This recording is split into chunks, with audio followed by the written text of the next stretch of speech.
بسم الله الرحمن الرحيم. الحمد لله رب العالمين الرحمن الرحيم مالك يوم الدين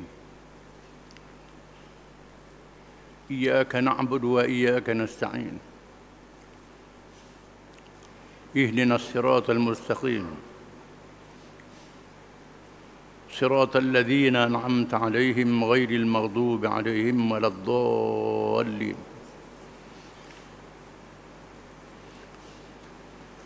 والصلاة والسلام على رسول الله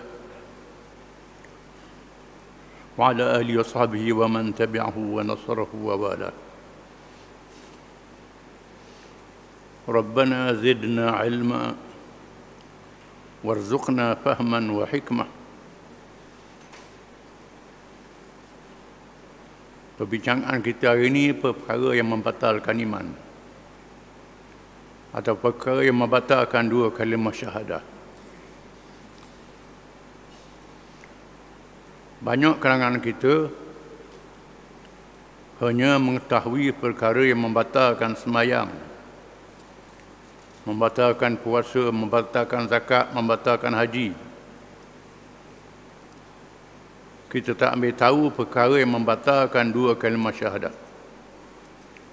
yang membatalkan iman, yang lebih berat daripada membatalkan sembahyang, membatalkan ibadat. Kerana bila dua kalimah syahadah batal, iman batal, semua ibadat ditolak, tak diterima oleh Allah Ta'ala, kosong. Segala belanja, segala sumbangan amal soleh ditolak oleh Allah Ta'ala. Allah Ta'ala tak terima. Hanya mereka yang ada iman, walaupun berdosa, besar dosanya, bertaubat diterima oleh Allah Ta'ala, walaupun dosanya sepenuh langit dan bumi. Tetapi batal iman, tak diampunkan dosa, malaikat balik semula kepada iman.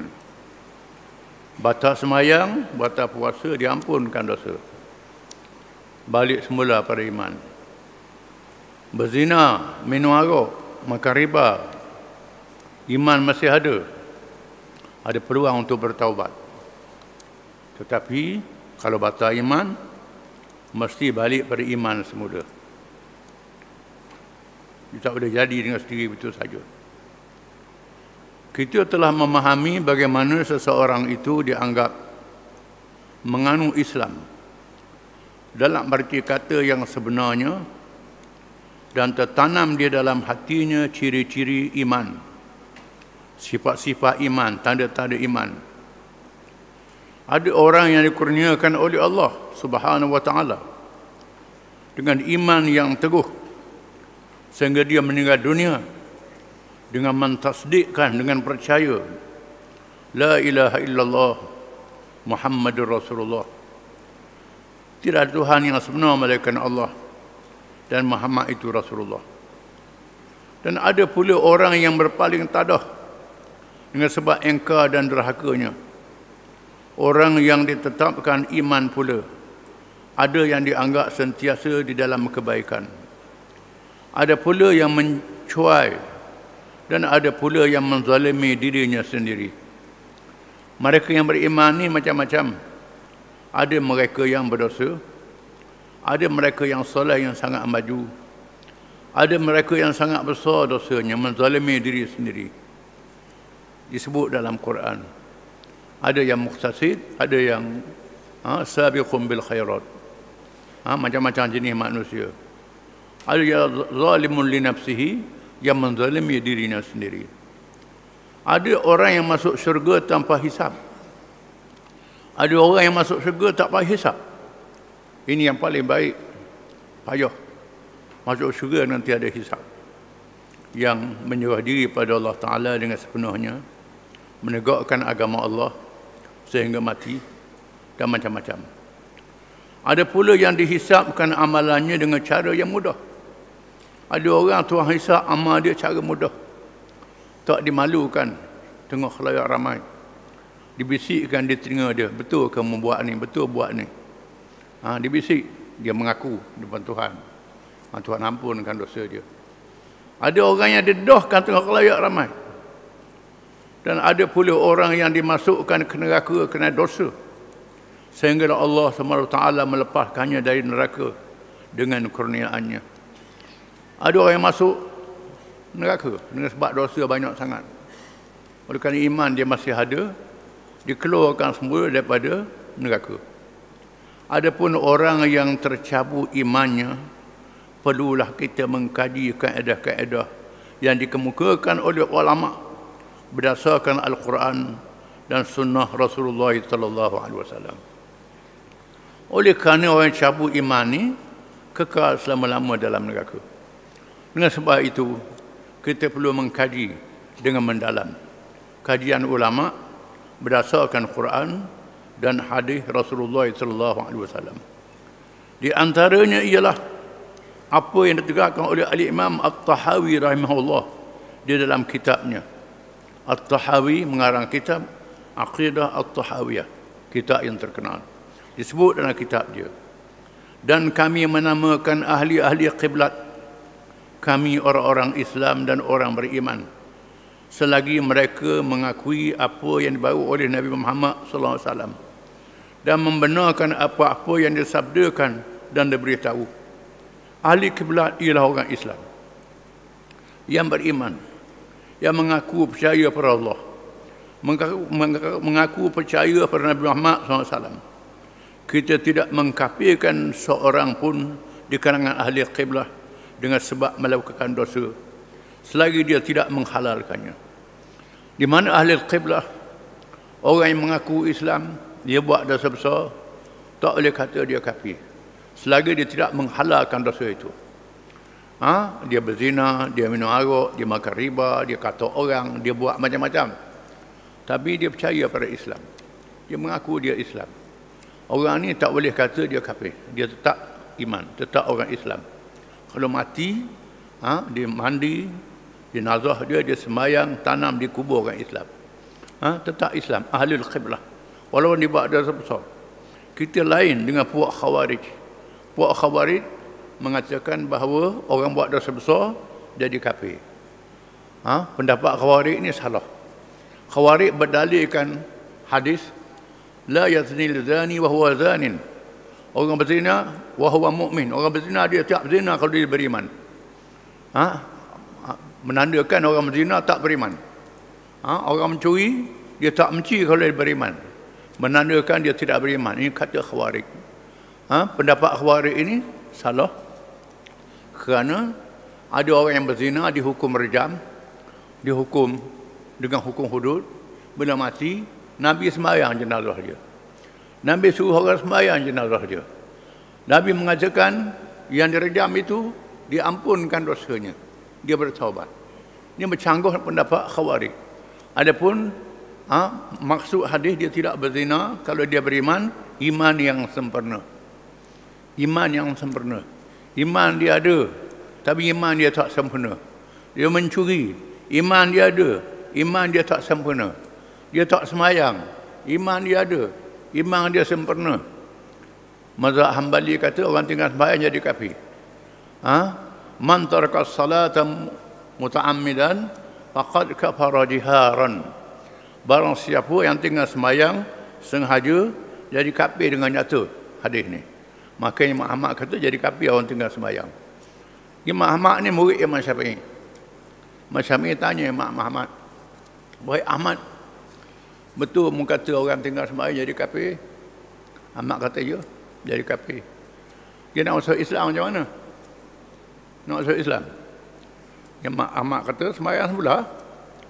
Syarat sah sembahyang Islam, dia sembahyang tak sah, nak buat apa mana? Nak buat apa mana? Dia sembahyang dia tak sah. Kalau sembahyang semula, nak buat macam mana? Gantung itu. Imam Ahmad tak boleh jawab. Soalan Imam Syafi'i kepada Imam Ahmad, anak murid dia Imam Hambali, tak boleh jawab. Bermakna iman yang sempurna. Iman dia tak sempurna. Tak sempurna iman dia. Tak boleh kata dia kafir murtad keluar daripada Islam. Tak boleh. Ataupun kupu nikmat. Kupu nikmat bukan kupu akidah. Dan kami tidak berkata bahawa mereka telah memberi mudarat bersama iman itu oleh maka telah memberi mudarat oleh bersama iman itu oleh dosa sesiapa yang melakukannya. Dan seseorang hamba itu tidak terkeluar daripada iman, malaikat yang mengingkari hukum terhadap apa yang diceburinya. Kecuali dia kata tinggal sembahyang ada apa, jadi kafir. Dia kata berzina ada apa, jadi kafir. Makan riba halal, jadi kafir. Selagi dia tidak menghalalkan yang haram, mengharamkan yang halal, dia tetap menjadi seorang Islam. Penjelasan daripada kaedah itu ialah bahawa hukum syarak telah menjelaskan bagi iman dan Islam itu ada pintu masuk dan pintu keluarnya. Iman itu ada pintu masuk, ada pintu keluarnya. Pintu masuk mengucap, pintu keluar lawan mengucap. Sebagaimana dinyatakan dahulu, sesungguhnya ikrar, mengaku dengan lidah dan mentasdikkan, percaya, dua kalimah syahadah itu menjadi pintu dan kuncinya. Mengucap dua kalimah syahadah adalah pintu dan kunci kepada iman. Firman Allah Ta'ala, wa man yakfur bit-taghut wa yu'min billah faqad istamsaka bil 'uratil wuthqa la infisama laha wallahu sami'un alim. Barang siapa yang mengkufurkan taghut, menolak taghut, menolak Tuhan yang lain daripada Allah, la ilah, tak ada Tuhan yang lain daripada Allah, menolak taghut, wa yu'min billah, beriman pada Allah, illallah, malaikat Allah sahaja. Faqad istamsaka bil 'uratil wuthqa la infisama laha. Sesungguhnya dia telah berpegang dengan simpulan tali yang diikat dengan kuat, yang tidak terberai, tidak boleh rombak lagi. Itu makna dua kalimah syahadah adalah kunci. Maka orang itu dianggap bila dia keluar daripada, maka orang itu anggap keluar daripada iman dan Islam apabila lahir daripadanya perkataan, perbuatan atau i'tiqad yang membatalkan iqrar dan tasdik, percaya dari dua kalimah syahadah. Bila seorang itu membatalkan dua kalimah syahadah, menafikan dua kalimah syahadah dengan tidak ada paksaan, bukan kerana jahil, kita akan bincang kemudian, mana dia tak percaya dua kalimah syahadah, maka terburai. Dua kalimah syahadah yang memberi makna mentauhidkan Allah Subhanahu wa taala, mengesahkan Allah pada rububiyah, mentarbiyah dan mengurus alam setelah menciptanya. Tauhid rububiyah, alhamdulillahi rabbil alamin, alhamdulillahi rabbil alamin, rabbil alamin, Rabb, rububiyah, Tuhan yang menjadi, yang mengurus alam dengan peraturan-peraturannya. Tuhan bukan sahaja menjadikan alam, Tuhan jadikan peraturan pada alam, undang-undang pada alam, itu makna Rabb. Tuhan jadikan langit dan makhluk-makhluknya ada peraturan, ada undang-undang.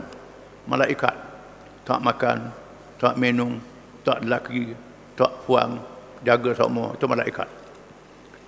Awan, washabil musakhkhari bainas samai wal ard, yang diarah antara langit dan bumi, diarah oleh Allah Ta'ala.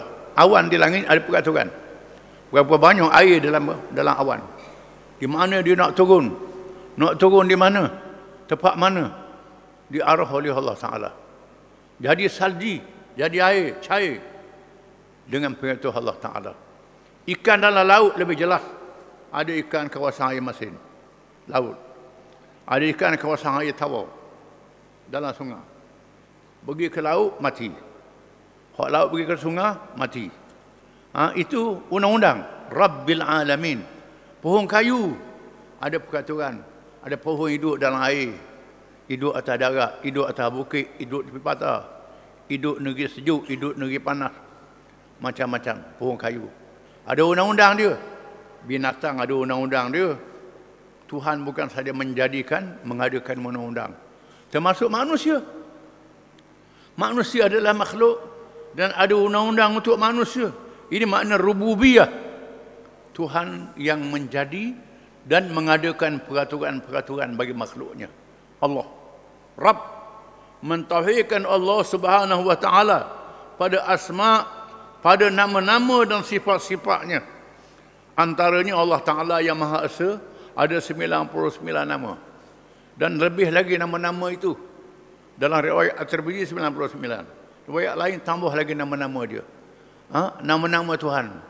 Ada kita tahu, kita tak tahu. Kita percaya pada nama-nama Allah. Tiap-tiap satu nama itu kepunyaan Allah. Tak ada bandingan, tak ada tandingan. Allah mendengar, Allah melihat. Sifat Allah Ta'ala. Namanya serupa dengan kita. Kita dengar juga. Kita nampak juga. Tapi dengar Allah Ta'ala, dengan nampak Allah Ta'ala, lain dengan kita. Kita kalau gelap tak nampak, Allah Ta'ala gelap pun nampak juga. Kita kalau jauh tak dengar, Allah Ta'ala jauh pun dengar juga. Serupa ya je. Tak ada beza jauh dekat di sisi Allah Ta'ala. Namanya serupa. Tapi lain. Allah Ta'ala yang Maha Esa. Satu-satunya pada zatnya, pada sifatnya, pada af'alnya, pada perbuatannya. Dan mentauhidkan pada uluhiyah. Alhamdulillah. Allah. La ilaha illallah. Uluhiyah ni ialah berhak disembah, dicintai, dipatuhi, ditumpukan kepadanya untuk berdoa. Itu makna uluhiyah. Mengesahkan Allah pada rububiyah, menjadi dan peraturan-peraturan, dan pada uluhiyah yang layak disembah, yang didoakan kepadanya, asma dan sifat, nama-nama dan sifat-sifat Allah Ta'ala. Dia saja kita percaya. Itu makna tauhid. Mentauhidkan Allah. Dan bahagian yang kedua daripada syahadah itu, beriqrar, mengaku dengan lidah dan mentasdikkan segala yang dibawa oleh Nabi Muhammad sallallahu alaihi wasallam, di samping mengakui segala sifat kenabian dan kerasulannya. Percaya Muhammad adalah Rasulullah, ajarannya daripada Allah. Nabi adalah benar, Nabi adalah amanah, menyampaikan ajaran. Nabi adalah bijaksana. Nabi dipelihara oleh Allah daripada dosa. Nabi contoh dan teladan berseluruh manusia. Nabi Muhammad adalah Nabi akhir zaman. Tak ada lagi Nabi selepasnya. Kita percaya. Tak ada lagi selepas Muhammad. Kita kena percaya. Kalau tak percaya pada Muhammad, tak beriman. Macam orang Yahudi, orang Kristian. Percaya Nabi Isa anak Tuhan. Tak beriman. Macam orang Yahudi, percaya Nabi-Nabi Bani Israel saja. Ada Nabi-Nabi yang dia bunuh, dia tak percaya. Nabi Muhammad dia tak percaya, dia tolak. Tak beriman. Tak beriman. Mesti percaya pada Muhammad dan semua Nabi-Nabi. Kita orang Islam percaya pada semua Nabi-Nabi. Kita percaya belaka pada semua Nabi-Nabi. Percaya pada Allah. Semua Nabi-Nabi kita percaya. Bukan Nabi Muhammad saja kita percaya. Berlaku perdebatan antara Abu Bakar Al-Baqillani, seorang ulama mazhab Maliki yang terkenal. Dia ditugaskan untuk menjadi utusan raja zaman Abbasiyah menghadap Raja Rom. Di mana Raja Rom sengaja depan setengah tangan dia buat pintu gerbang rendah. Nak suruh Al-Baqillani rokok. Sedangkan kita orang Islam tak boleh rokok melainkan pada Allah, tak boleh sujud. Nak suruh Al-Baqillani rokok. Dia buat pintu gerbang rendah depan singgasana dia. Bila siapa Al-Baqillani cerdik. Dia paling punggung kot belakang. Masuk kot punggung dulu.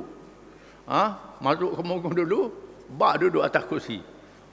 Atas kursi sekali raja-raja. Dah ada sedar kot belakang. Dia cerdik. Kemudian lalu padri-padri dia berhujah dengan Al-Baqillani. Mengapa kamu orang Islam boleh kahwin dengan perempuan ahli kitab? Orang Islam boleh kahwin dengan orang lelaki Islam, boleh kahwin dengan orang perempuan ahli kitab. Boleh kahwin dengan orang puang Yahudi dan Kristian. Tak jadi salah. Kerana Quran menghalalkan. Kita berasa pelik, kita tak ngaji. Tak ngaji bab tu. Tak siapa. Orang-orang Islam duduk di negeri kafir, takut berzina. Kahwin dengan orang puang Kristian, Yahudi, tak jadi salah. makan makanan Kristian, Yahudi tak jadi salah. Kan disebut dengan nah Al-Quranul Karim. Halal makanan dia kalau dia sembelih. Makanan yang halal. Yahudi dan Kristian. Dia juga boleh kahwin dengan perempuan-perempuan dia. Kata padri, kamu orang Islam ni, pelik mu boleh kahwin dengan orang puak aku. Orang lelaki aku dah boleh kahwin dengan orang puakmu. Pasal apa? Pasal ni kata aku percaya ke Nabi mu. Aku percaya Nabi Isa, percaya Nabi Musa, percaya Nabi. Mu tak percaya ke Nabi aku. Kalau mu percaya ke Nabi aku, boleh kahwin dengan orang puak aku, tak ada masalah. Mana dia masuk Islam lah. Ini hujah.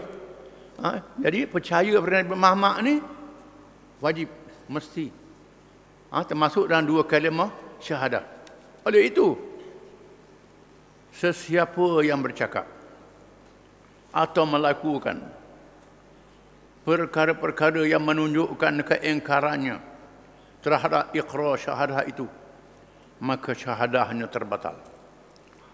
Barang siapa yang bercakap tak percaya pada Allah, tak percaya pada Nabi Muhammad, terbatal 2 kalimah syahadah dan keluarlah dia daripada Islam. Keluar daripada Islam. Kalau dia orang Islam dah. Kalau dia kafir, padang kafir dia lah. Kalau dia orang Islam, jadi murtad. Keluar daripada Islam. Dan diwajibkan kepada kerajaan Islam melaksanakan hukum murtad yang dikenakan kepadanya. Wajib kena hukuman hudud. Kerana dia masuk Islam. Hukuman hudud dikenakan. Bermula daripada bertaubat. Bermula daripada bertaubat, suruh dia bertaubat. Beri masa dia taubat. Sehinggalah dijatuhkan hukuman hudud kerana murtad. Sahabat keperangkap jatuhkan hukum bunuh kerana murtad. Ini tulang pada pemerintah. Dia bicara di mahkamah. Suruh dia balik ke Islam semula. Beri tempoh dia bertaubat. Ada ulama kata beri tempoh sehari, tempoh 3 hari. Ada ulama kata boleh beri tempoh selama-lamanya. Ada ulama kata begitu. Sepanjang masa beri tempoh dia bertaubat. Tempoh kurung dia bertaubat. Hukum dia tahan dia bertaubat. Ataupun dia murtad dalam keadaan yang membahayakan negara. Membahayakan keselamatan negara. Membahayakan orang Islam. Ini boleh hukum bunuh. Boleh hukum bunuh kerana khianat pada negara. Islam adalah agama negara. Negara terbahagian daripada Islam. Boleh hukum bunuh. Ini mahkamah yang ambil tindakan. Kalau dia tidak mahu taubat dan tempatnya di dalam neraka, kalau dia mati dalam keadaan begitu, kalau dia mati, tak boleh tanah dikubur orang Islam. Tak boleh. Dia urus jenazah. Kita tak sebab dia Melayu dan bayar bahasa Melayu. Ke Melayu aja. Orang murtad pasal dia Melayu. Tak. Ini hukum syarak. Adapun dilakukan perkara itu kerana jahilnya, maka dia maafkan. Kalau dia buat kerana dia jahil, dia tak tahu. Jauh daripada agama. Jauh daripada orang Islam. Dijajah oleh musuh. Macam orang Islam di zaman penjajahan komunis. Orang Islam di Sepanyol. Lama sangat tinggal agama. Dia berasa dia Islam. Tak tahu arak itu haram. Tak tahu judi itu haram. Tak tahu zina itu haram. Tak tahu. Dia mengaku dia orang Islam. Tengah tu nak sebut Allah pun tak kerti. Di Rusia. Ini berlaku. Selepas jatuhnya komunis, ada sebut Allah. Tak tahu. Kerana kiblat tak tahu. Saya pernah pergi ke Albania. Jajahan komunis. Pergi di hotel. Tanya kerana kiblat. Apa benda kiblat? Tak tahu kiblat. Kerana lama sangat dia jajah oleh komunis. Sampai begitu. Tapi dia anggap dia sebagai orang Islam. Kadang-kadang dia simpan Quran rumah, baca tak erti. Begitu. Kerana jahil maka dimaafkan. Dan berdosa kerana tidak belajar, tak belajar berdosa. Kalau sekiranya tak ada tempat belajar, dimaafkan oleh Allah. Ada orang dia belajar di rumah, sembunyi. Pegang agama, belajar di rumah. Ada begitu. Ada orang tak boleh sembunyi.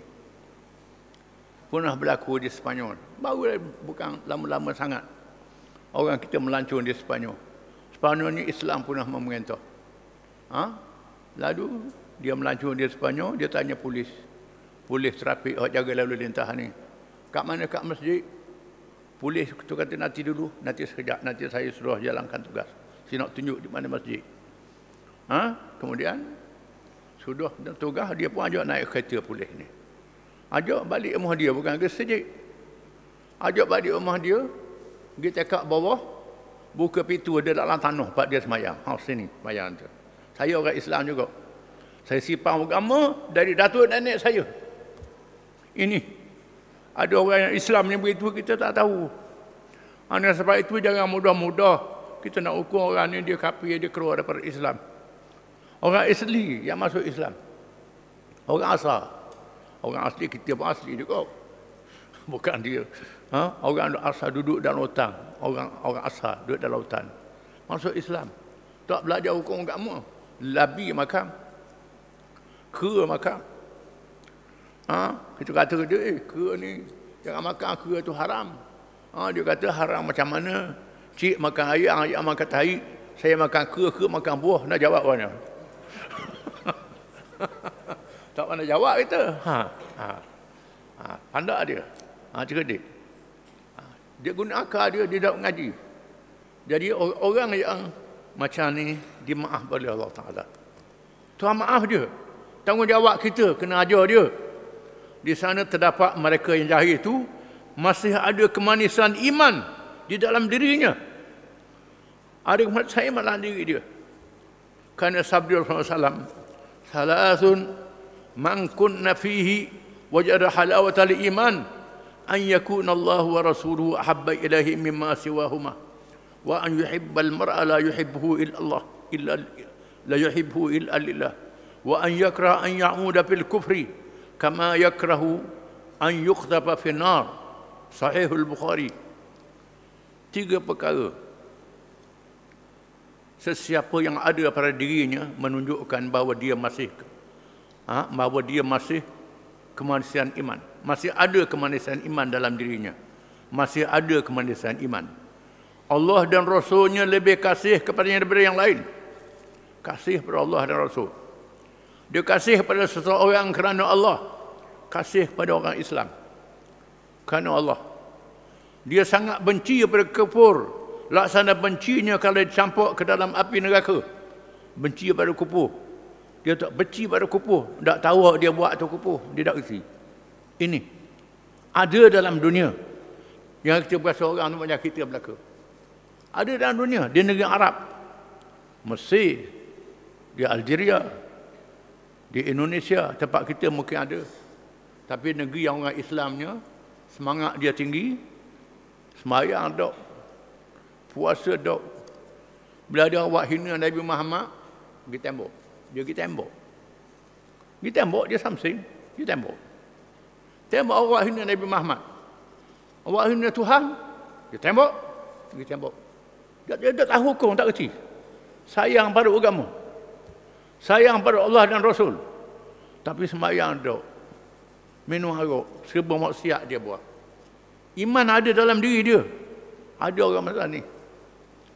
Bila dengar orang Islam dizalimi di Palestin, orang Islam dizalimi di Kashmir, bangkit dia. Jangan buat ke orang Islam. Dia pertahan orang Islam. Padahal dia tak beramal dengan hukum Islam. Jahat. Dia nak cerita jahat dia tu. Tapi kalau buat zalim orang Islam, dia tolong orang Islam. Berpihak pada orang Islam. Sanggup mati. Ada orang yang macam ni. Ada kemanisan iman dalam dirinya. Kata mu ni kafir, marah dia, melenting. Marah. Aku Islam. Padahal dia buat benda yang mencanggah dengan Islam. Ini orang yang ada, masih ada dalam diri dia kemanisan iman dalam diri dia. Dia tak tahu color, dia tak erti. Ada orang tu dia belajar bab semayang, bab puasa, bab haji, bab umrah setiap kali. Kuduk tak erti. Hak politik dia tak erti. Hak dunia tak erti. Dia erti semayang je. Dia erti baca Quran. Baca Quran bukan main tajwid. Oh tajwid betul baca Quran mana tak erti. Lawang pula hukum Quran. Hukum Quran dia lawang. Sebab alih dia tak tahu makna. Tak erti. Tapi dia baca saja. Ada orang macam ni. Jadi punuh juga. Orang punuh macam ni. Bukan dok rosak, punuh. Tapi jangan kita gopoh. Mereka yang macam ni kena perbetulkan dia. Membetulkan dia, membetulkan fikiran dia, membetulkan kepahaman dia. Ini berlaku terutamanya di akhir-akhir zaman ini. Baca Quran. Ada orang hafal Quran, orang tali hafal Quran, tapi tak masuk Islam. Ada juga. Sekarang ni banyak orang hafal Quran, ngapa, hukum Quran tak ikut. Di sana ada orang yang hafal Quran, tak masuk Islam. Ada juga. Hafal Quran, kerana nak belajar bahasa Arab. Kerana Quran ni bahasa Arab dia tinggi. Dia nak belajar bahasa, dia hafal Quran. Tapi dia tak masuk Islam. Ada macam tu. Boleh dia macam tu. Tak dapat hidayah. Di sinilah perlunya tiap-tiap rakaat ihdinas siratal mustaqim. Kita minta Tuhan tunjuk kita ke jalan yang betul, takut jadi menjatuh. Jadi baca Quran tak dapat hidayah. Na'udzubillah min dzalik.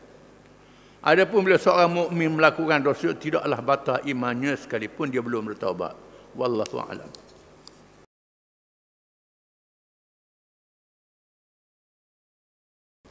Bismillahirrahmanirrahim.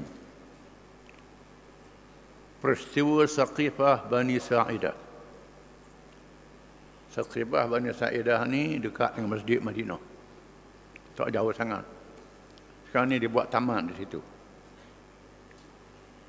Ketika jenazah Rasulullah SAW sedang dikebumikan oleh keluarga dan beberapa orang sahabat baginda, dia adakan syura, dia adakan mesyuarat di Saqifah Bani Sa'idah, nama tempat mereka berhimpun bila ada sesuatu perkara.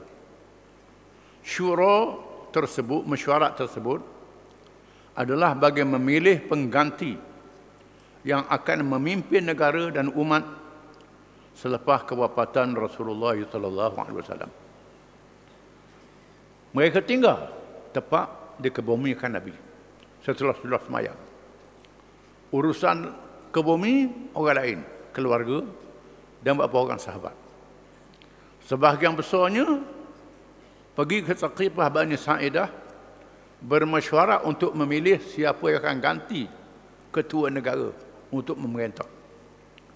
Sebagaimana yang ditafsirkan oleh para ulama, syura itu, mesyuarat itu diadakan dengan segera kerana urusan siasah, urusan politik, memimpin negara yang lebih penting daripada urusan mengebumikan jenazah Rasulullah SAW. Walaupun demikian, urusan pengebumian juga merupakan kewajipan yang sangat besar. Walaupun urusan mengebumi jenazah Nabi adalah wajib besar, boleh dilakukan oleh orang lain. Ini nak pilih siapa jadi ketua negara, macam mana nak merintah negeri, ini mengundi pilihan raya lah. Istilahnya pilihan raya. Kerana pilihan raya nak pilih siapa yang memerintah negara dengan Islam. Maka mereka pergi berhimpun untuk memilih siapa yang memimpin negara untuk memerintah dengan Islam. Kita hari ini kalau ada haji umrah, kita buat haji umrah dulu. Ngundi ni ke dia. Pasal apa tak tahu kala? Tak tahu kala. Wajib dalam Islam ni ada dua wajib. Wajib muwassa', wajib mudayyak. Wajib muwassa', wajib yang diluaskan masanya. Wajib mudayyak, wajib yang serta-merta. Ini mudayyak. Macam bulan Ramadan. Sebulan cukup-cukup, tak boleh tangguh, tak boleh awal. Ini mudayyak. Semayang waktu, nak habis dah waktu. 2-3 minit nak habis, kau dah boleh semayang aja. Kena semayang waktu tu juga. Ini mudayyak. Muwassa' ni waktu awal lagi, boleh tangguh. Haji, umrah, hak wajib, hak sunat apa tak lagi.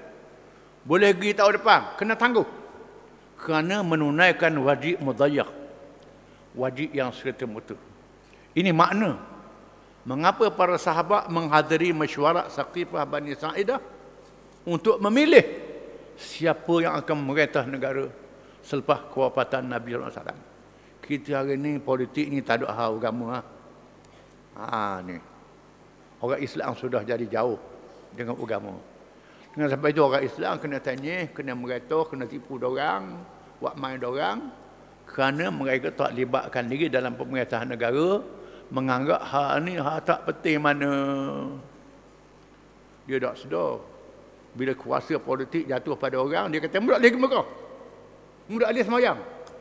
Kena rombak masjid. Nak buat mana? Ini kuasa pemerintahan negara yang melindungi hukum-hukum agama.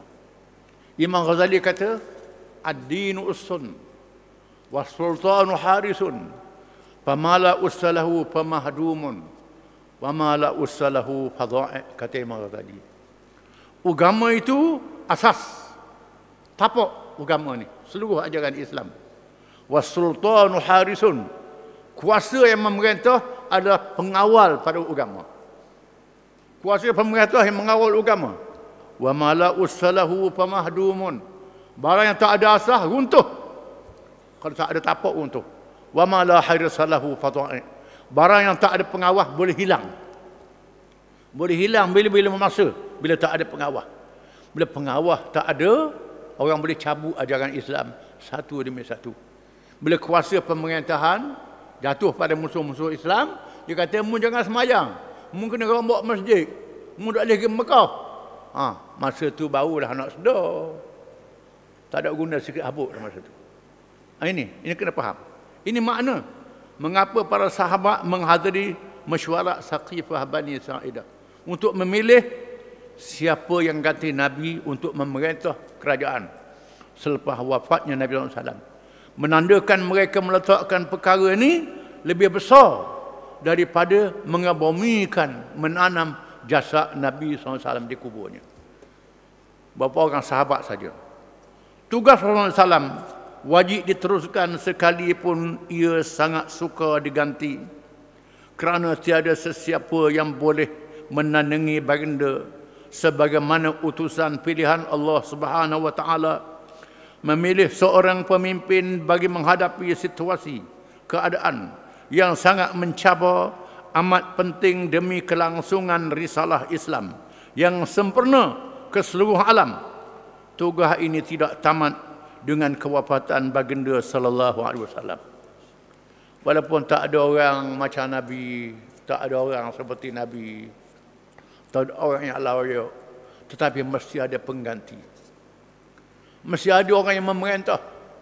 Tak ada orang ada orang jahat yang boleh memerintah. Biar dia jahatlah. Mesti ada pemerintah itu. Dia zalimlah diri dia. Pemerintah mesti ada. Ini wajib. Mesti. Tak dapat jalan. Pakai lok sudah. Ini tak betul.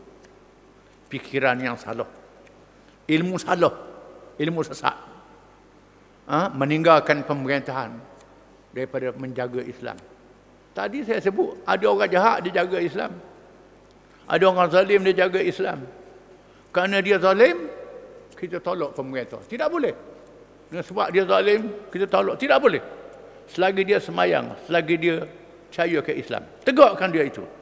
Kita nasihat dia, perbetulkan dia, usahakan, ganti. Tak boleh hilang pemerintah itu, tidak boleh. Golongan Ahlul Bait melalui Al-Abbas bin Abdul Muttalib, bapa saudara kesayangan Rasulullah SAW, ketika keluar melawat Rasulullah SAW sebelum baginda wafat, telah membisikkan kepada Ali karamallahu wajhah supaya meminta Rasulullah SAW mewasiatkan penggantinya, sama ada dalam kalangan ahli keluarga atau orang lain. Bila Abah, pak saudara Nabi yang Nabi sayang, melawat Nabi, tengok Nabi tenang. Lalu Abah bisik ke Sayyidina Ali, tanya Rasulullah siapa ganti dia. Dia nak ganti daripada anak beranak dia ke ataupun orang lain, ikut pandai dia lah. Ikut pandai dia. Bisik Nabi, nak suruh ganti siapa dia. Namun Ali telah memberikan jawapan. Ali menjawab, demi Allah, aku tidak akan melakukannya. Aku tak mau buat. Sayyidina Ali kata, aku tak mau tanya Nabi. Tak mau tanya. Sikap orang mulia yang tidak mahu meminta jawatan dan tidak menyoal lebih baik dan mulia. nanti diharamkan kepada zuriat Rasulullah SAW selama-lamanya, maka para keluarga sibuk dengan urusan mengendalikan jenazah Rasulullah SAW. Dia tak tanya. Kerana kalau dia tanya, keluarga tak akan jadi pemimpin sahabat bila-bila. Nabi kata, keluarga aku tak ada. Kalau Nabi tanya, Nabi akan atau Nabi latih keluarga dia, ataupun Nabi latih siapa-siapa dia, ataupun Nabi kata keluarga dia tak ada. Baik dah, saya tanya, saya Ali kata, urusan jenazah lebih penting, bukan lantik siapa ganti.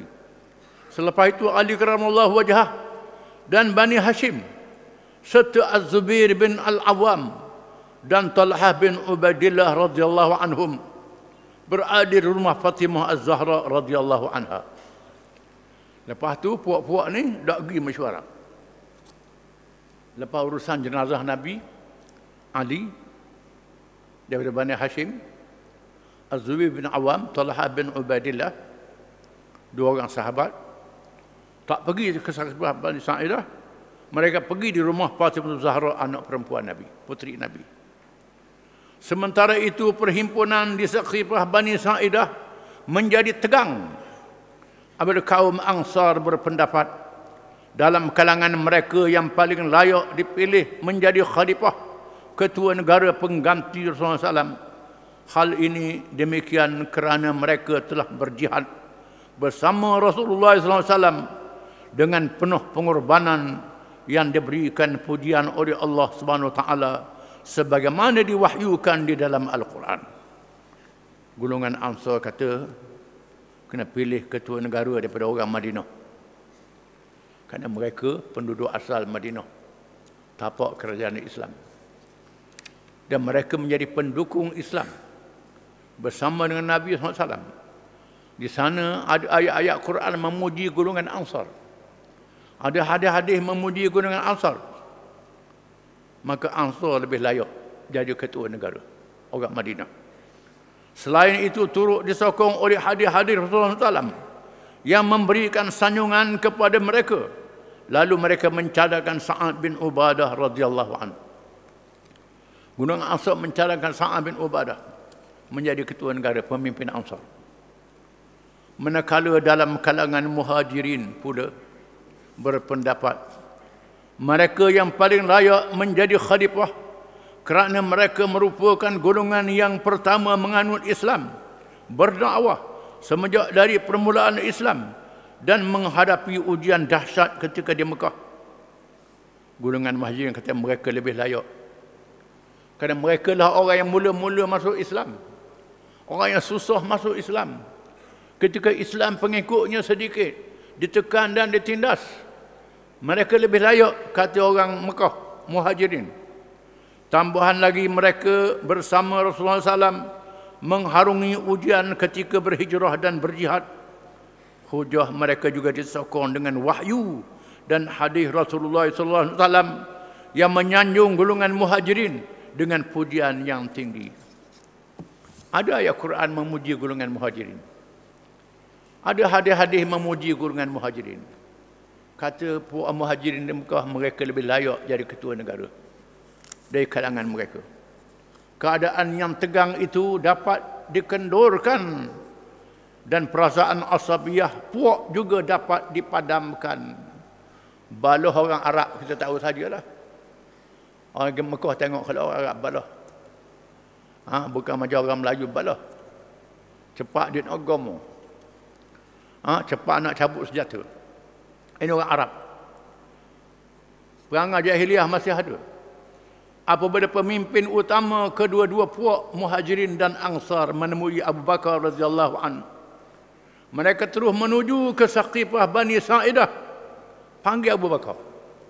Datang Saqifah Bani Sa'idah, di mana berlakunya perdebatan yang hangat sehingga perangai jahiliah telah melupakan setengah pihak kepada akhlak musyawarah dalam Islam. Mula nak tegang. Pada saat yang genting itulah Abu Bakar radhiyallahu menunjukkan ketokohan beliau sebagai seorang pemimpin. Lantas beliau telah menyampaikan khutbah yang menenangkan keadaan setelah memuji Allah Subhanahu wa taala dengan selayak-layaknya. Ucapan beliau ialah apakah berucap ucapan yang menenangkan keadaan. Ucapan dia, innallaha qad ba'atha fina rasulan syahidan ala ummati liya'buduhu wa yuwahhiduhu wa hum ya'buduna min dunihi alihatan syatta min hajarin wa khashab fa'azuma 'ala al-arabi an yatruku dina abaihim. Maksudnya sesungguhnya Allah telah mengutuskan dalam kalangan kita seorang rasul yang menjadi saksi terhadap umatnya agar beribadat kepadanya dan mengesahkannya semata-mata. Tatkala umat manusia pada waktu itu dari segi ketuhanan menyembah tuhan-tuhan selain daripadanya dan menghadap tuhan-tuhan yang banyak daripada batu dan kayu, maka menjadi satu perkara yang besar dan sukar terhadap bangsa Arab untuk meninggalkan agama nenek moyang mereka. Ini mukaddimahnya. Fakhassallahu al-muhajirin wal ansar min qaumihi bitasdiqihi wal muasati lahu was sabri ma'ahu ala shiddati ada qaumihim lahum wa takdzibihim iyahum. Maka Allah secara khusus memilih golongan para muhajirin, iaitu kelompok terawal yang terdiri daripada kalangan bangsa baginda sallallahu alaihi wasallam sebagai golongan pertama yang mempercayai ajaran yang dibawa oleh Rasulullah SAW dan mempertahankannya, dan mereka juga bersamanya dengan bersabar menghadapi kejahatan yang dilakukan oleh kaumnya yang membohonginya. Wa kullun nasi lahum mukhalifun zarin alaihim falam yastawhishu liqillati adadihim wa syanafin nasi lahum fahum awwalu man abadallaha fi hadhil ard wa amana billahi wa birrasul. Ketika semua orang yang lain menentang dan berpaling tadah, berpaling tidak mahu mengikutnya, hal itu menjadikan mereka tidak gerun kerana sedikitnya jumlah pengikut dan ramainya orang yang membenci mereka. Maka dalam kalangan mereka muhajirin menjadi orang yang terawal semata-mata yang menyembah Allah di bumi ini di kala itu dan beriman kepada Allah dan Rasulnya. Wa hum awliya'uhu wa ashiratuhu wa haqqun nasi bihadzal amri min ba'di la yunazi'uhum illa zalim. Mereka itulah kalangan muhajirin, penolong dan ahli keluarga Rasulullah sallallahu alaihi wasallam, dan mereka itulah orang yang paling berhak mengendalikan urusan umat selepas kewafatannya. Rasulullah SAW tidaklah golongan yang menentangnya, malaikat orang yang zalim. Wa antum ya ma'syaral ansar man la yunkaru fadluhum fid din wala sabiqatuhum fil Islam radhiyakumullahu ansaran lidinihi wa rasulih. Dan kalian pula wahai golongan ansar, ialah golongan yang tidak boleh dinafikan kelebihan dari segi agama dan juga kalangan terawal juga yang menganut Islam. Allah telah mengisytiharkan keredaannya terhadap kalian golongan ansar yang menjadi penolong yang ulung kepada perjuangan menegakkan agama dan menolong Rasulnya sallallahu alaihi wasallam. Wa ja'ala ilaikum hijratah falaysa ba'dal muhajirin al-awwalina indana bimanzilatikum. Kemudiannya dilaksanakan hijrah ke negeri atau bumi kalian di Madinah, suatu kelebihan yang tidak dimiliki oleh sesiapa malaikat kalian sahaja setelah golongan muhajirin. Fanahnul umara wa antumul wuzara la tafawatuna bimashwarah wa la tuqda dunakumul umur. Wahai sewajarnya pemimpin utama daripada kalangan kami para muhajirin dan para jamaah menteri daripada kalangan kalian ansar pula, wahai golongan ansar, perkara ini tidak diliputkan keputusan mesyuarat dan tiada sesiapa yang dapat mengatasi kalian. Riwayat Ibn Kathir dan Al-Kamil fi Tarikh disebut dalam kitab tersebut. Ucapan yang disampaikan oleh Sayyidina Abu Bakar radhiyallahu an telah menenangkan keadaan dan menghilangkan pertelengkahan. Seterusnya Abu Bakar mencalonkan Umar radhiyallahu anhu dan Abu Ubaidah radhiyallahu anhu menjadi khalifah. Kata Abu Bakar, aku calonkan Umar dan Abu Ubaidah untuk menjadi khalifah. Dia tak calon diri dia sendiri. Ramalan ni orang calon diri dia sendiri ramalan ni. Abu Bakar tak. Aku calonkan Umar ataupun Abu Ubaidah menjadi khalifah, mengganti Nabi. Tiba-tiba kedua-dua yang orang individu itu bangun, lalu mencalonkan Abu Bakar sebagai khalifah. Umar dan Abu Ubaidah bangun. Kami tak mahu. Kami calon Abu Bakar jadi khalifah. Kami mahu Abu Bakar jadi khalifah. Kemudian diikuti oleh pemimpin dalam kalangan para sahabat Ansar dan Muhajirin yang lain. Habis pakat bangun mereka. Abu Bakar jadi khalifah. Kamu jadi khalifah. Kamu. Maka Abu Bakar radhiyallahu pun diisytiharkan menjadi khalifah pertama selepas wafatan Rasulullah SAW. Wallahu a'lam.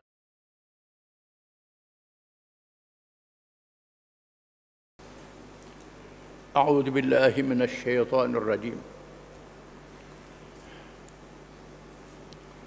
Fabima rahmatin minallahi linta lahum walau kunta faddan ghalidhal qalbi lanfaddu min hawlik fa'fu anhum wastaghfir lahum washawirhum fil amr fa idza azamta fatawakkal 'ala Allah Inna Allah yuhibbul mutawakkilin. In yansurkumullahu fala ghaliba lakum wa in yakhdhulkum faman dhalladhi yansurkum min ba'dih wa 'ala Allahi falyatawakkalul mu'minun. Wa ma kana nabiyyin an yaghul wa man yaghdul ya'ti bima ghalla yawmal qiyamah. ثم توفى كل نفس ما كسبت وهم لا يظلمون أفمن اتبع رضوان الله كمن باء بسخط من الله ومأواه جهنم وبئس المصير هم درجات عند الله والله بصير بما يعملون لقد من الله على المؤمنين إذ بعث فيهم رسولا من أنفسهم يتلو عليهم آياته ويزكيهم ويعلمهم الكتاب والحكمة وإن كانوا من قبل لفي ضلال مبين.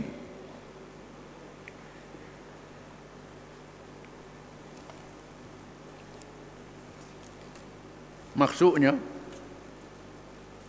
maka dengan sebab rahmat yang melimpah-limpah dari Allah kepada wahai Muhammad sallallahu alaihi wasallam, engkau telah bersikap lemah lembut kepada mereka, sahabat-sahabat dan pengikutmu. Dan kalaulah engkau bersikap kasar lagi keras hati, tentulah mereka lari dari kelilingmu. Oleh itu maafkanlah mereka mengenai kesalahan yang mereka lakukan terhadapmu, dan pohonkanlah ampun bagi mereka, dan juga bermesyuaratlah dengan mereka dalam urusan peperangan dan soal-soal keduniaan itu. Kemudian apabila engkau telah berazam sesudah bermesyuarat untuk membuat sesuatu, maka bertawakallah kepada Allah, kerana sesungguhnya Allah mengasihi orang-orang bertawakal kepadanya. Jika Allah menolong kamu mencapai kemenangan, maka tidak ada siapa pun yang dapat mengalahkan kamu. Dan jika ia mengecewakan kamu, maka siapakah yang akan dapat menolong kamu sesudah Allah menetapkan yang demikian. Dan ingatlah kepada Allah jugalah hendaknya orang yang beriman itu bertawakal berserah diri. Dan tiadalah patut bagi seseorang Nabi itu disangkakan berkhianat, menggelapkan harta rampasan perang. Dan sesiapa yang berkhianat menggelapkan sesuatu, ia akan membawa bersama pada hari kiamat kelak. Apa yang dikhianatinya itu, kemudian tiap-tiap seorang akan disempurnakan balasan bagi apa yang telah diusahakannya. Dan mereka tidak akan dikurangkan sedikit pun balasannya. Adakah orang yang menurut keredaan Allah itu sama seperti orang yang kesudahannya mendapat kemerdekaan dari Allah, sedang tempat kembalinya ialah neraka jahanam, dan itulah seburuk-buruk tempat kembali. Mereka itu yang menurut keredaan Allah dan yang mendapat kemerdekaannya mempunyai tingkatan-tingkatan pahala atau dosa yang berlainan di sisi Allah, dan Allah amat melihat akan segala yang mereka kerjakan. Sesungguhnya Allah telah mengurniakan rahmatnya pada orang-orang yang beriman setelah ia mengutuskan dalam kalangan mereka seorang Rasul dari bangsa mereka sendiri yang membacakan kepada mereka ayat-ayat Allah, kandungan Al-Quran, dan membuktikan keesaan Allah dan kekuasaannya, dan membersihkan mereka daripada i'tiqad yang sesat, serta mengajarkan mereka kitab Allah Al-Quran dan hikmah, pengetahuan yang mendalam mengenai hukum-hukum syarak. Dan sesungguhnya mereka sebelum kedatangan Nabi Muhammad itu adalah dalam kesesatan yang nyata.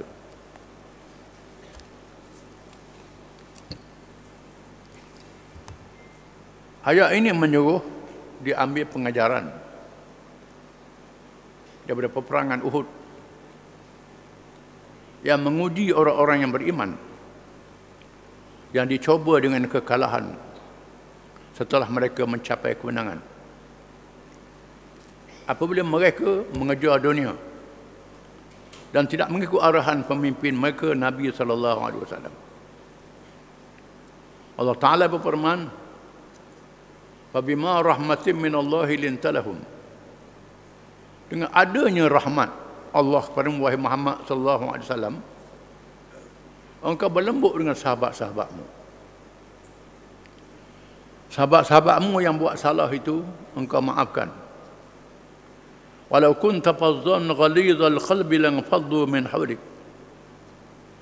Kalau sekiranya engkau keras hati wahai Muhammad terhadap sahabat-sahabatmu yang buat salah itu, bersifat keras semata-mata, nasai mereka bertempiaran dari kelilingmu. Mereka lagi tak ikutmu wahai Muhammad sallallahu alaihi wasallam setelah mereka diuji dengan begitu rupa. Fa'fu anhum, maka maafkan mereka, maafkan kesalahan mereka.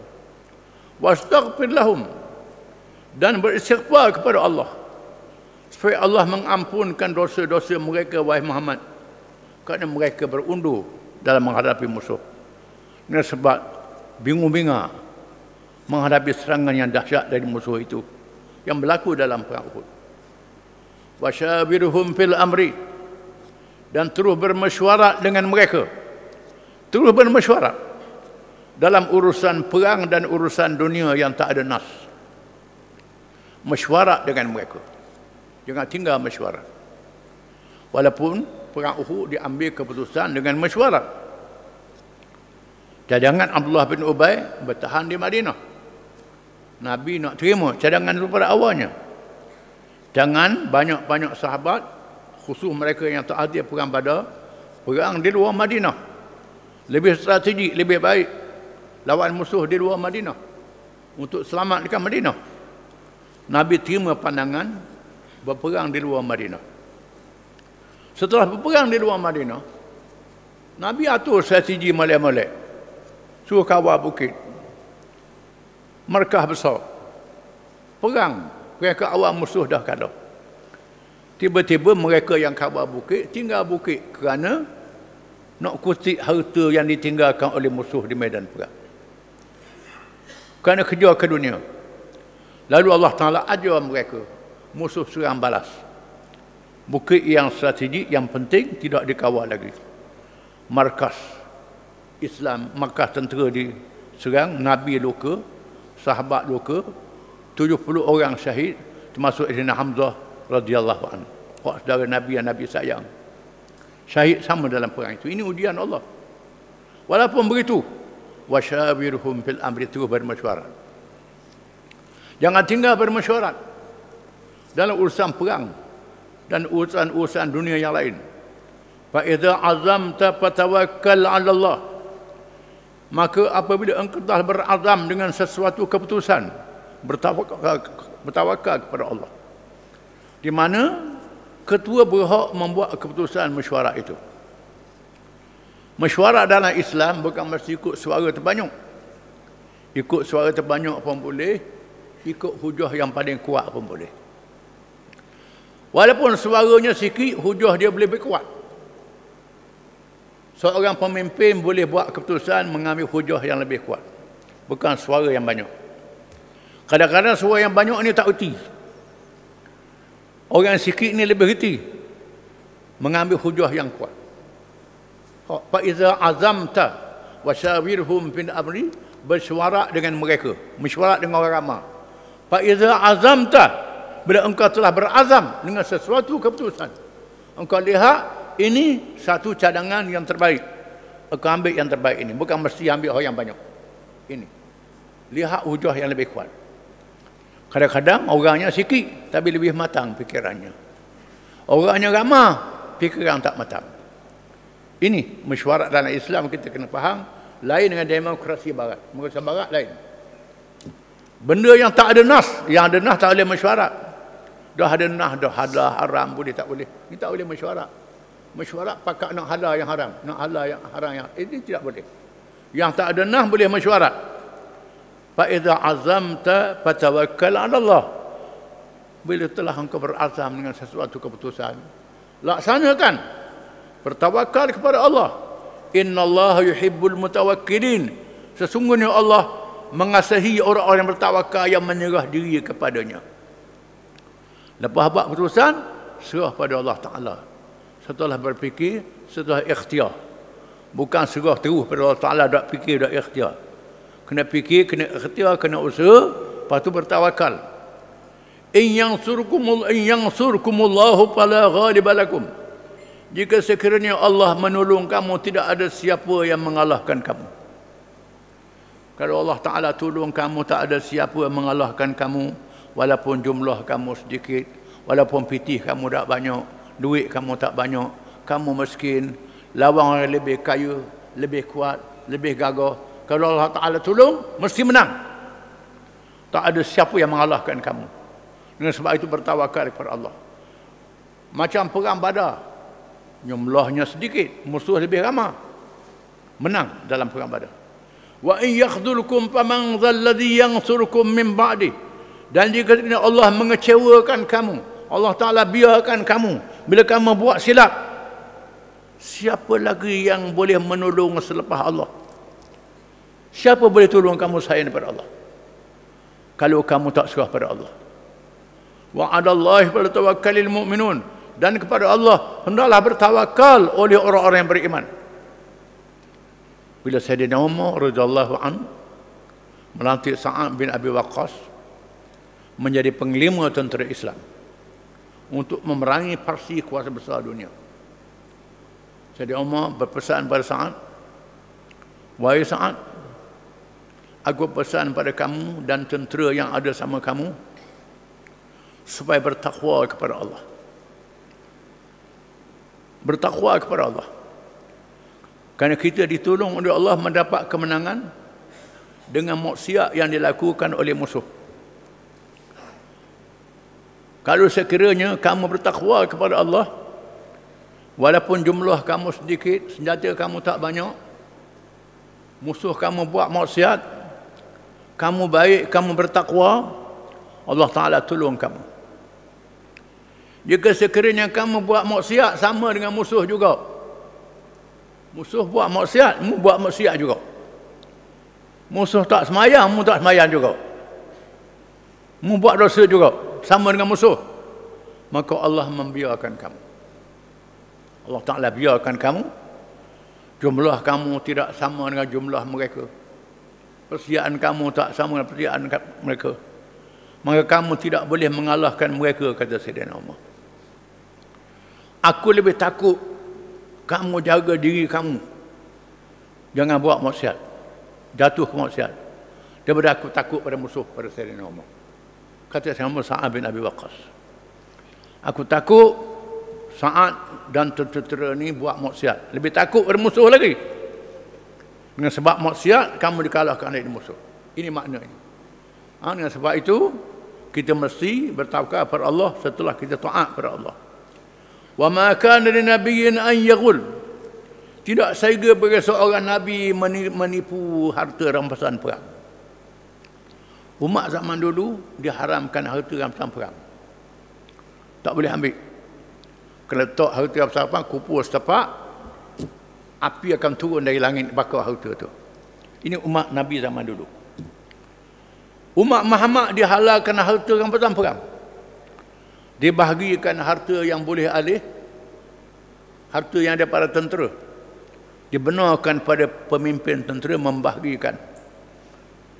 Di mana 1/5 diambil oleh pemerintah, 4/5 dibagi pada tentera-tentera yang terlibat dalam peperangan.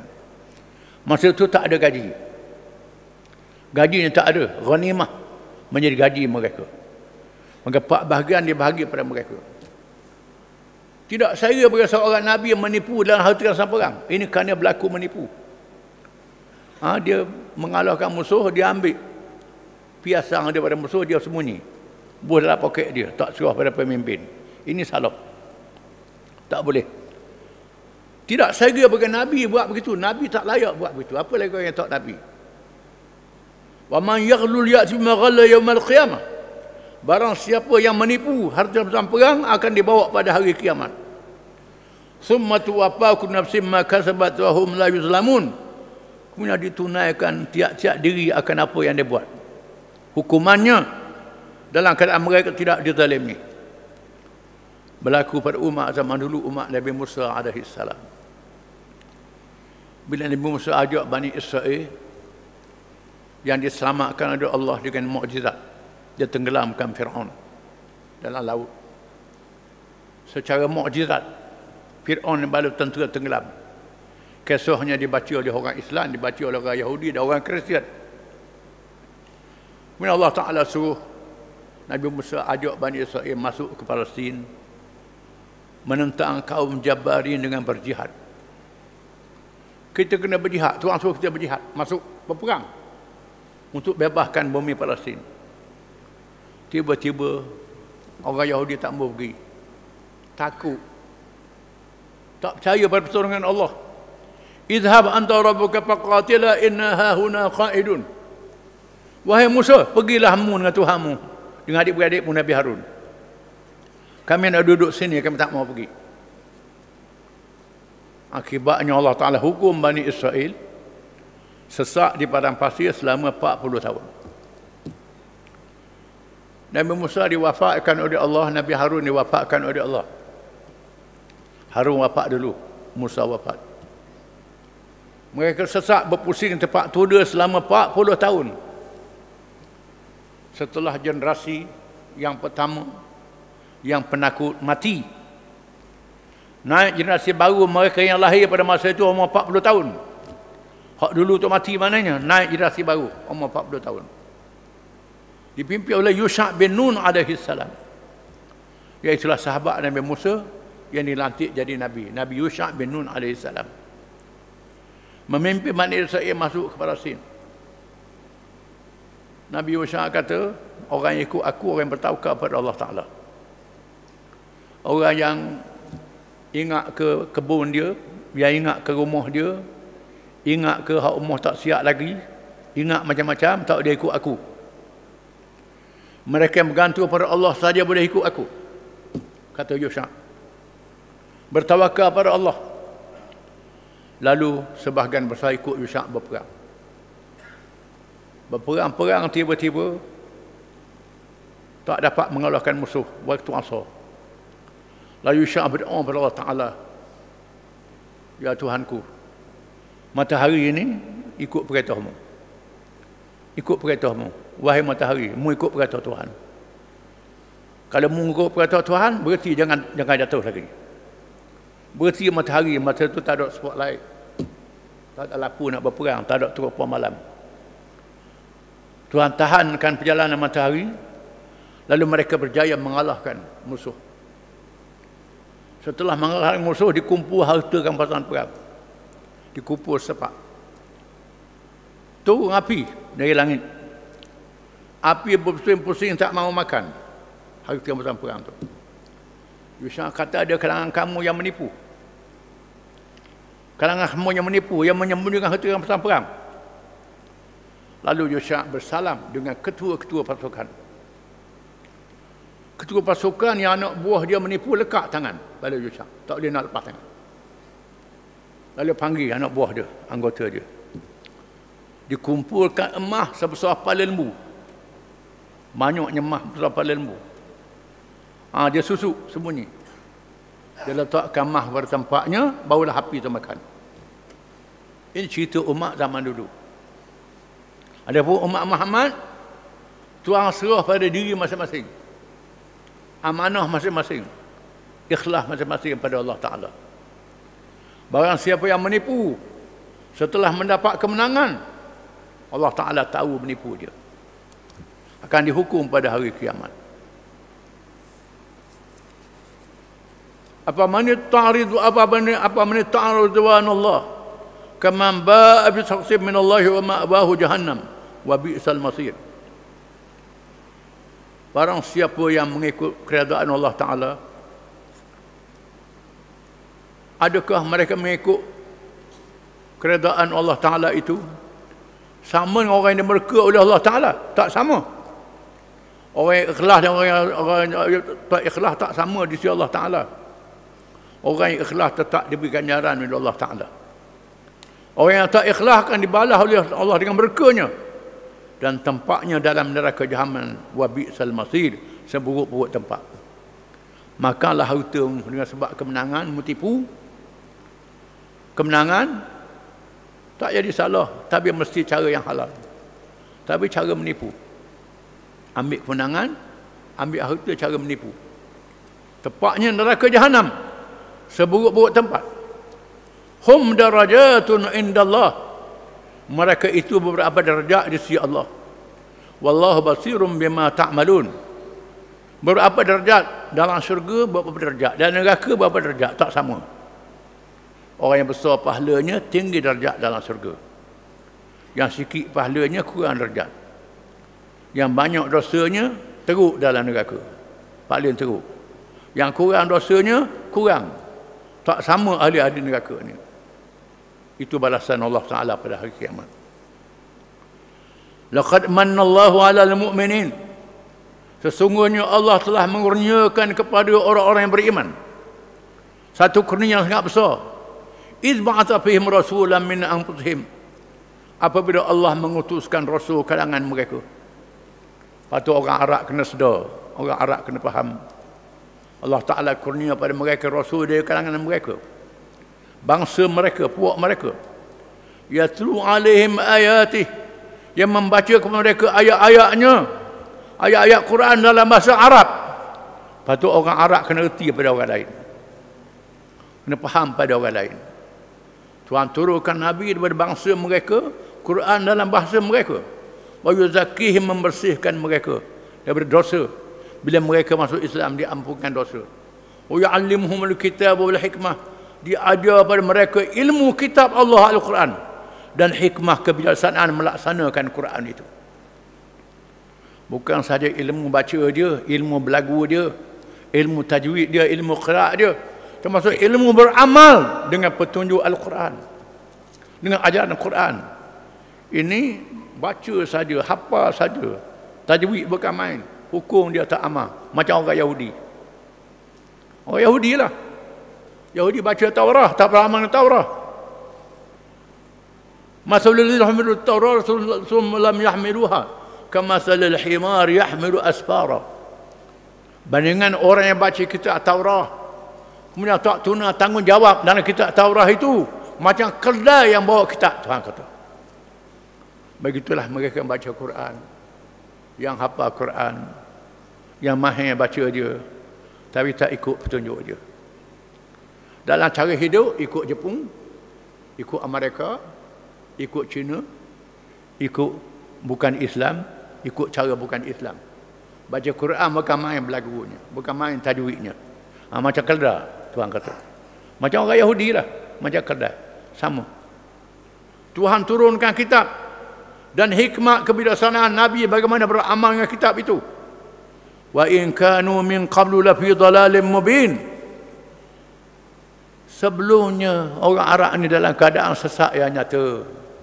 Belum mari Islam, sesat, jahat, zalim, kambuh, anak perempuan hidup-hidup macam-macam kejahatan, merapak, menyamun. Bila mari Islam mereka jadi molek.